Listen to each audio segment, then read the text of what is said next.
Hello, my name is Nicole Jernette, and today I'm going to be talking to you about cerebral palsy.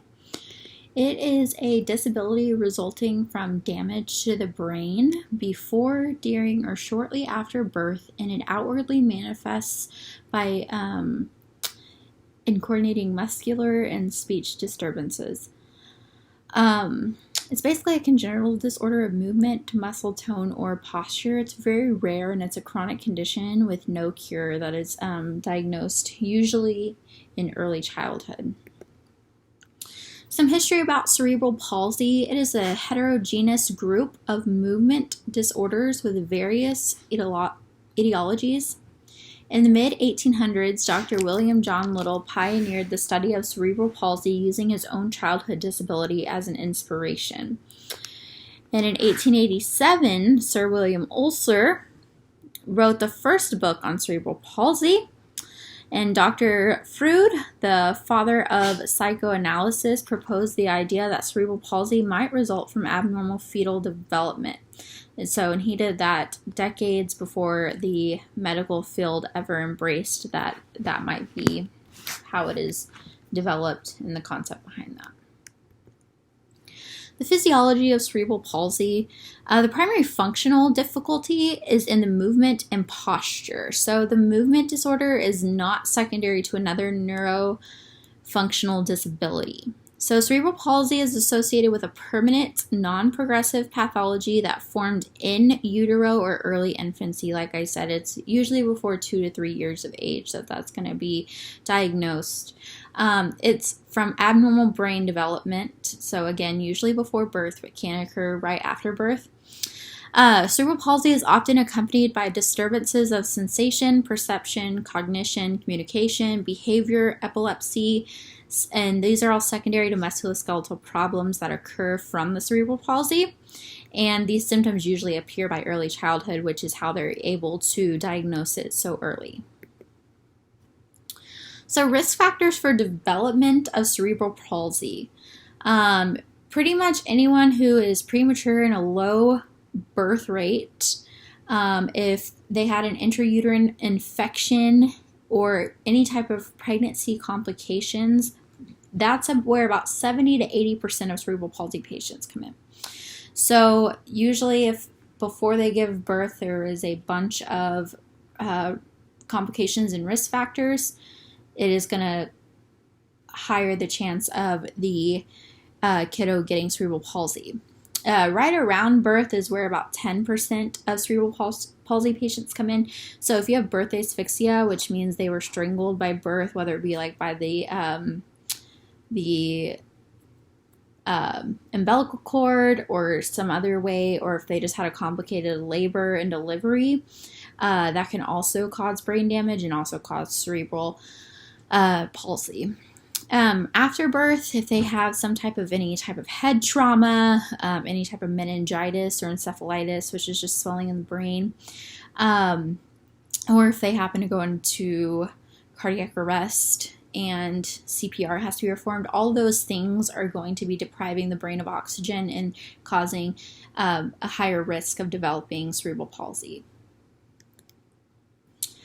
So also in preterm infants, your risk increases for cerebral palsy if you have intraventricular hemorrhage, so basically if you have bleeding in your brain, or extreme ischemia, hypoxia, infection, or inflammation.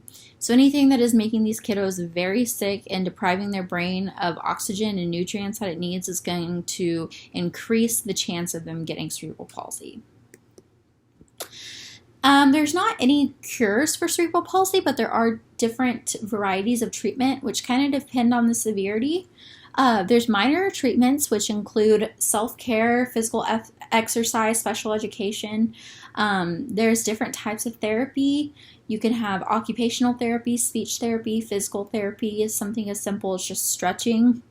There are different medications that they can give these patients. They can give them muscle relaxers or sedatives to help with the symptoms that cerebral palsy comes with, but it does not cure cerebral palsy. It just kind of helps with the symptoms that happen when the muscular system degenerates.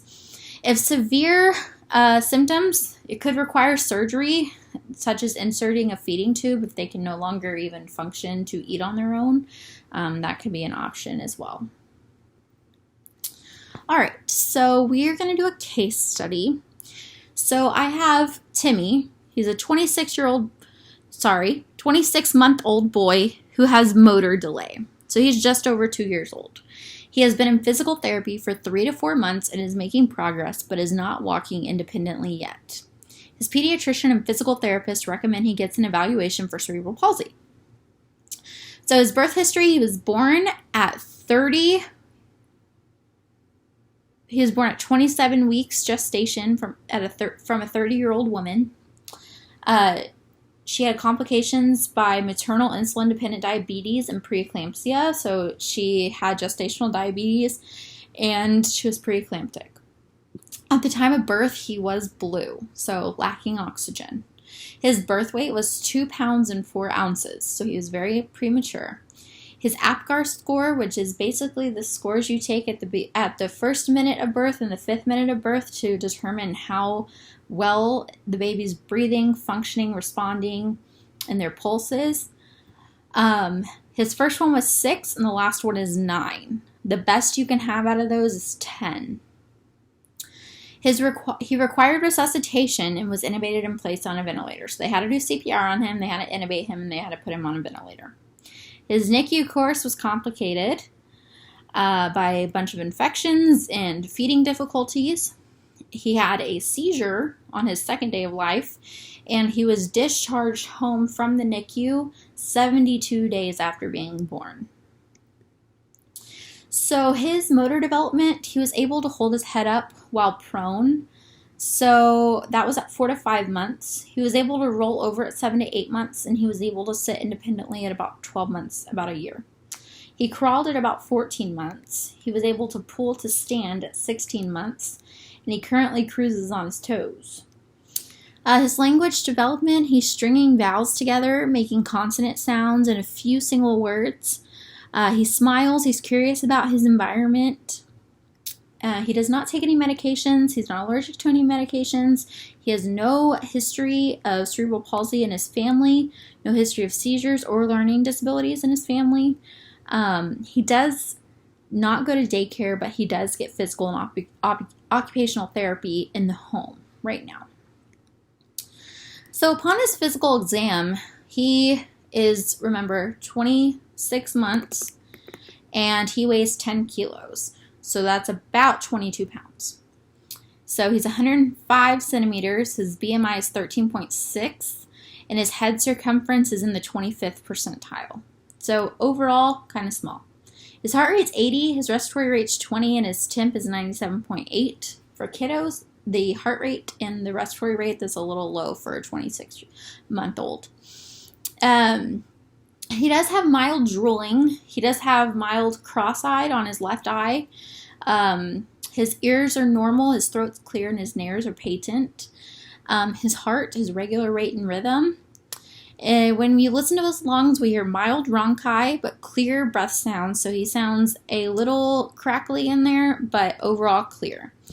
His abdomen is mildly distended, so it's a little swollen, but it's non-tender. And he has palpable stool. He has mild plantar flexion contractures of 5 degrees in the right Achilles. So in his right ankle. He is awake and alert, regards the examiner and interested in his environment. He says hi and no, but that's about as much as he does socially. His extraocular muscles are full. He has symmetric facial movements, and his tongue is midline. So his face, everything seems to be symmetric. He's mildly spastic in the biceps. He has moderate spasticity in the hip adductors and hamstrings. He moves all extremities against gravity. He has better controlled movements of his arms and legs. He walks with walker and assistance from mother. His sensation is intact and light to touch, which is good. That's normal. His coordination, he has no ataxia or no dysmetria, so he has no impaired coordination or no lack of coordination. His coordination is pretty good. His deep tendon reflexes are 2 in the upper extremities, 4 in the lower extremities. And 2 is normal, and 4 is always abnormal. 4 means that they are repeating the reflex. So his lower extremities are not a normal reflex. So to continue with this case, what the doctors are going to want to do is confirm their suspicion of cerebral palsy. So all these symptoms that this kiddo has is leading them to believe that he has cerebral palsy. So how they're going to diagnose this, they're going to get a brain MRI or a spine MRI. If both of those are normal, they can do blood work or a lumbar puncture, but most of the time you will see the cerebral palsy on the brain MRI. After diagnosis, it's basically going to be maintaining the disease. They will be able to screen for other medical problems that could arise from this disease. So seizures, they would need to test his vision, check for nutritional deficiencies, and all these things could also keep progressing later on. His therapy interventions and goals to maximize quality of life are going to increase as his life goes on. Like I said, he's already doing occupational and physical therapy right now. He's probably going to continue those, and he'll probably need to continue those to maximize his quality of life. He'll also need multiple doctors giving him a team approach. So he's going to need a neurologist, he's going to need an orthopedic doctor, he's going to need a physical therapist, he's going to need many doctors because he's going to have many problems that appear later on. And then they'll give him any equipment he may need for walking. So that is a small nutshell of cerebral palsy and a pretty typical case of a patient with cerebral palsy. It is not a great disease to have if you're going to have a disease. It is very violent and very rough for a child to deal with, and it's not curable. So a lot of the time these patients do not live extremely long lives. So you will find my sources attached, and I hope you enjoyed this video.